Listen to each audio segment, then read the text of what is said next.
Hello students, यहाँ पे अगर हम बात करें, ये जो चैप्टर है आपका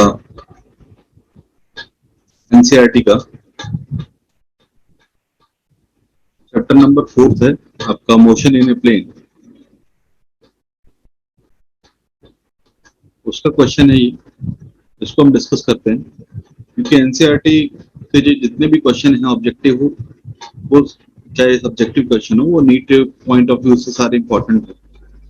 तो इसमें हमें चूज करना है कि विच रिलेशंस आर ट्रू। तो हम पहले बात करते हैं जो ऑप्शन ए आपको जो दे रखा है, V average is equal to V T1 into V T2 divide by 2। ये रिलेशन ट्रू होगा या नहीं होगा? देखो क्वेश्चन में क्या दे रखा है, for any arbitrary motion in space. ठीक है, अब स्पेस में अगर कोई भी एनी आर्बिट्ररी मोशन हो रहा है तो ये रिलेशन ट्रू होगा या नहीं होगा। पहले तो हम बात करते हैं कि एवरेज वेलोसिटी बेसिकली होती क्या है। अगर हम एवरेज वेलोसिटी की बात करें तो ये हमेशा इक्वल होती है total displacement divide by total time. ठीक है,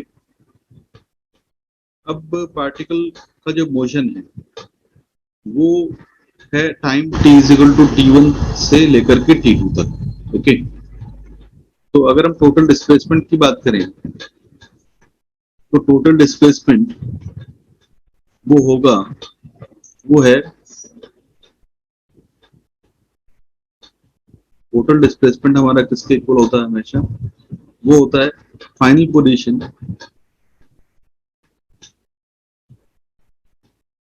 माइनस इनिशियल पोजीशन। ठीक है, अगर हम फाइनल पोजीशन की बात करें तो time t is equal to T2 पर उसके फाइनल पोजीशन होगी, यानी कि ये रिप्रेजेंट कर रहा है किसको, पोजीशन को r, और इनिशियल पोजीशन होगी time t is equal to T1। तो ये बेसिकली हमारा कितना क्या आ गया, टोटल डिस्प्लेसमेंट आ गया। अगर हम टोटल टाइम की बात करें तो जो टोटल टाइम है वो कितना लगा, वो लगा आपका T2 माइनस T1। तो यहां से अगर हम देखें तो वी एवरेज का जो रिलेशन आता है हमारे पास, तो वी एवरेज आएगा हमारा, वो आएगा R T2 minus R T1 divide by T2 minus T1। अब देखिए कि ये जो ऑप्शन दे रखा है, ये ऑप्शन तो आपका बी में है ना, यानी कि बी हमारा क्या होगा, करेक्ट होगा, ये हमेशा ही ट्रू होगा। ओके, अब ये ट्रू नहीं होगा, ऐसा क्यों, और ये कब ट्रू होता है इसकी भी बात कर लेते हैं हम लोग। तो ये ट्रू कब होता है, जब V T1 plus V T2 divide by 2। ये ट्रू तब होता है जब पार्टिकल स्ट्रेट लाइन में मोशन कर रहा हो। ठीक है, मैं इसको एक बार मिटा देता हूँ। ये हमारा ए ऑप्शन कब ट्रू होगा, कि जब पार्टिकल स्ट्रेट लाइन में मूव कर रहा हो। ओके, स्ट्रेट लाइन में मूव कर रहा हो, ये पॉइंट, दो पॉइंट है, point A and point B, और मान लो यहाँ पे इसको, ये T2 टाइम पे पहुंचा, यहाँ पे T1 टाइम पे था ये, और इनके बीच का जो डिफरेंस है यानी कि टोटल टाइम है वो कितना लगा, T1 माइनस T2, और इसको मैं अज्यूम कर लेता हूँ क्या है, कैपिटल T है। तो वो हाफ टाइम के लिए यानी कि T/2 टाइम के लिए तो V1 वेलोसिटी से मूव किया उसने। तो V1 वेलोसिटी यानी कि ये जो V1 है वो है, मैं इसको ऐसे ले लेता हूँ VT1। ओके, और सेकेंड हाफ टाइम के लिए यानी कि T/2 टाइम के लिए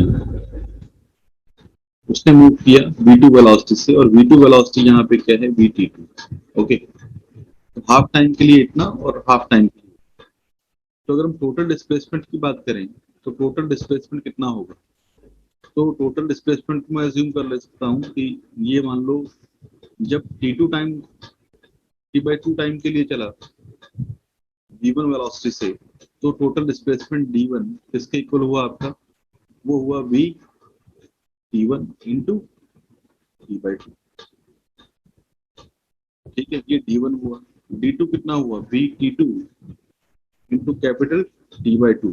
तो यहाँ पे अगर हम देखें तो आपका जो टोटल डिस्प्लेसमेंट है वो किसके इक्वल हो गया, आपका d1 प्लस d2 के। देखो कंडीशन ये है कि इसमें पार्टिकल का मोशन कैसा होना चाहिए, कंडीशन ये है स्ट्रेट लाइन मोशन होना चाहिए, ठीक है, without changing its direction of velocity. अब ये तो हो गया आपका टोटल डिस्प्लेसमेंट, और टोटल टाइम से हम डिवाइड कर देंगे यानी कि d बाय कैपिटल T कर देंगे तो आपको v एवरेज मिलेगा। ओके, तो अगर हम d1 लिखें तो d1 किसके इक्वल होगा, v t1 capital t/2 plus v t2 capital t/2 and divide bye t। तो यहाँ से जो रिलेशन आ रहा है हमारे पास वो क्या आएगा, v average is equal to v t1 plus v t2 and divide by 2। इसका मीनिंग ये हुआ कि ये रिलेशन कब ट्रू होगा, कौन सा जो ऑप्शन ए में दिया हुआ है, ये रिलेशन तब ट्रू होगा जब पार्टिकल स्ट्रेट लाइन में मूव कर रहा हो।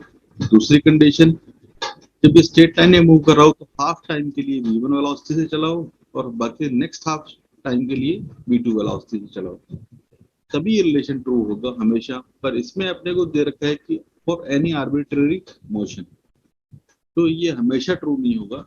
इसलिए फर्स्ट वन जो है हमारा क्या हो गया, इनकरेक्ट हो गया। तो मैं फर्स्ट वन को लिख देता हूँ कि this is incorrect, this is incorrect. Okay, अब ऑप्शन सी की बात करते हैं। तो ऑप्शन सी में क्या गिवन है,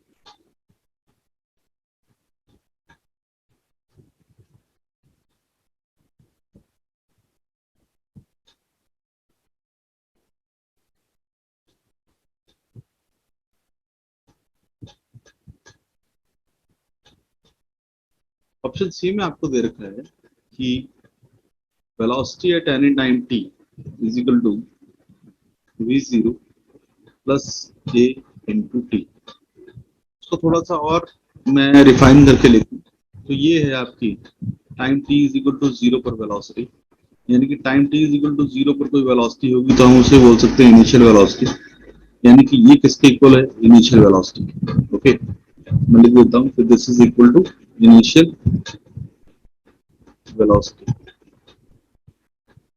ओके, ये है आपकी time t is equal to t पर वेलोसिटी, यानी कि इसको मैं लिख सकता हूँ v के इक्वल। v का मतलब ये है आपकी final velocity.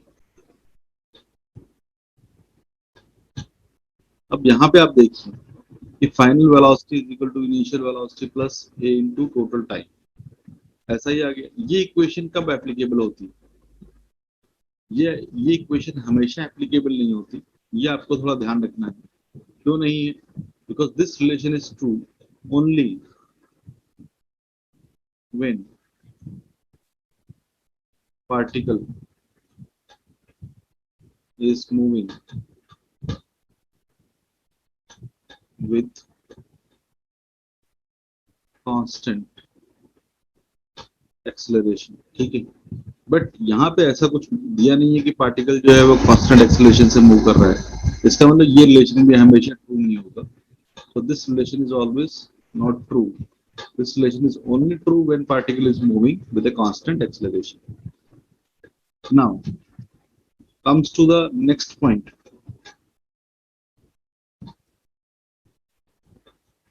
So the next point is what is given in the next point. If I would like to write this section next point, so this is R T is equal to R0 plus V0 into T plus half into 8T square. So if I rearrange this relation, so I can write it as RT minus R0 is equal to V0 into T plus half A T square. So this is nothing but it is the position of the particle at time t is equal to 0. This is the position of the particle at time t.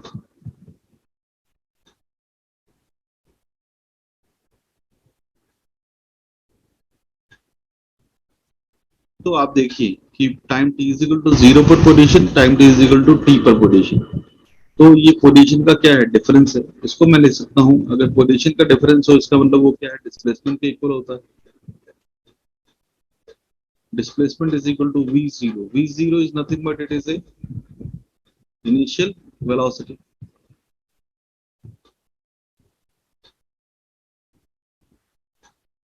ये आपकी initial velocity, ठीक है, into t जो total time लगा, into half a t square. अब आप देखिए relation कैसा हो गया, s is equal to u t plus half a t square.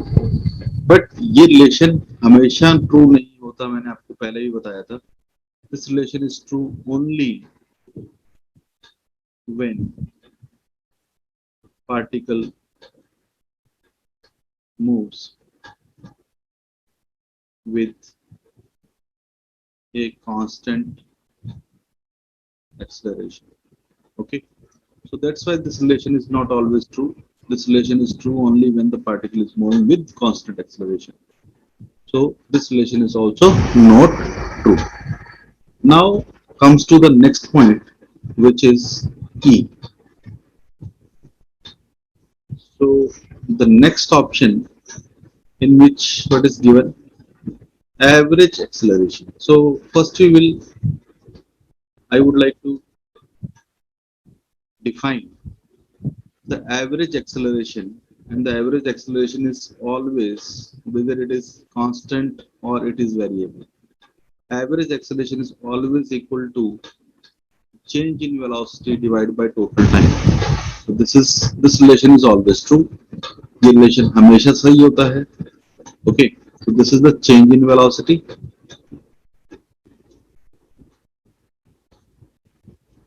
divided by total time. Change in velocity कैसे निकालते हैं? Change in velocity is nothing but it is final velocity minus initial velocity. Final velocity means the velocity at time t is equal to t2 and velocity at time t is equal to t1. This is called the change in velocity. And divide by total time करेंगे. Total time is suppose t. So this is the total time t2 minus t1. Okay. So that must be equal to the average acceleration, and this relation is always true. Okay. So यहाँ से हम देख सकते हैं कि option जो ई है आपका, वो क्या है, आपका करेक्ट है, बिकॉज इसी फॉर्म में आपको दिया हुआ है। और इसके लिए कोई कंडीशन नहीं है कि जो एवरेज एक्सेलरेशन जो है वो हमेशा कांस्टेंट होगा। ये कांस्टेंट भी हो सकता है, इट मे बी कांस्टेंट और it may be variable, but this relation is always true for any kind of arbitrary motion of the particle. Okay, so E option is 100% correct. And now we can conclude that option B and option E, only two options are correct in this particular problem. So I hope you understand this particular problem. Thank you.